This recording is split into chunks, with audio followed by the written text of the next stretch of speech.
আমি স্টেজে আসলাম আর আমার অ্যাম্বাসেডর আমাকে হাততালি দিল, এটা হলো জোরে একটা করতে।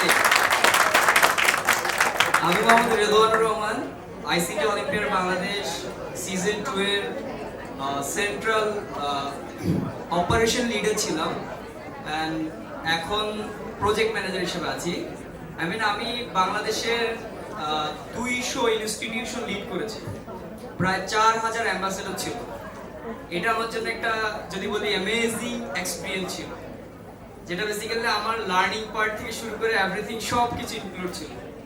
অ্যান্ড এইটাতে একটা জিনিস আমার কাছে খুব ভালো লেগেছে, সেটা হচ্ছে স্টুডেন্টরা বা বাংলাদেশের স্টুডেন্টরা তারা আইসিটির প্রতি যে আগ্রহ, বা তারা আসলে এখন বহির্বিশ্বের সাথে যে তাল মিলিয়ে আসলে আমাদের চলতে হবে, যার জন্য মোস্ট ইম্পর্টেন্ট সেটা হচ্ছে আইসিটি, সেটা শিখতে খুবই আগ্রহ।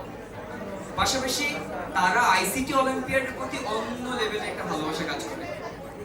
ঠিক সিজন 2 এ আমি কাজ করে তাদের সাথে এইটুকু পেরেছি যে একজন লিডার হিসেবে তাদেরকে আসলে একটা জিনিস ডিরেকশন দেওয়া, পাশাপাশি সেই কাজটা তাদের থেকে ভালোবাসা দিয়ে আদায় করে নেওয়া। এই লার্নিং পার্টটা ছিল আমার সবচেয়ে বড় একটা জায়গা, যে বিশাল একটা টিম, এই টিমকে পুরো একদম স্টার্ট থেকে ইন পর্যন্ত অ্যাক্টিভ রাখা। এন্ড সেই পার্টটাই ছিল আমার জন্য সবচেয়ে বড় লার্নিং এবং সবচেয়ে বড় পাওয়ার। পাশাপাশি আরেকটা জিনিস ছিল, সারা বাংলাদেশে প্রায় 30+ সেমিনার আমি করতে পেরেছি ছোট্ট বয়সে।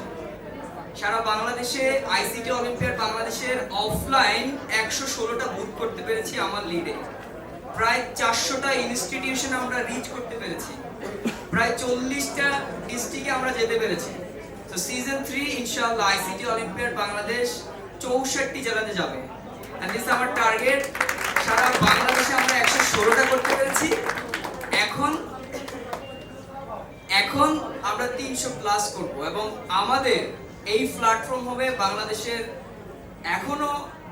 বাংলাদেশের সবচেয়ে বড় প্ল্যাটফর্ম, এবং সিজন 3 তো আইসিটি অলিম্পিয়াড বাংলাদেশ হবে সবচেয়ে বড় প্ল্যাটফর্ম। থ্যাংক ইউ সবাইকে।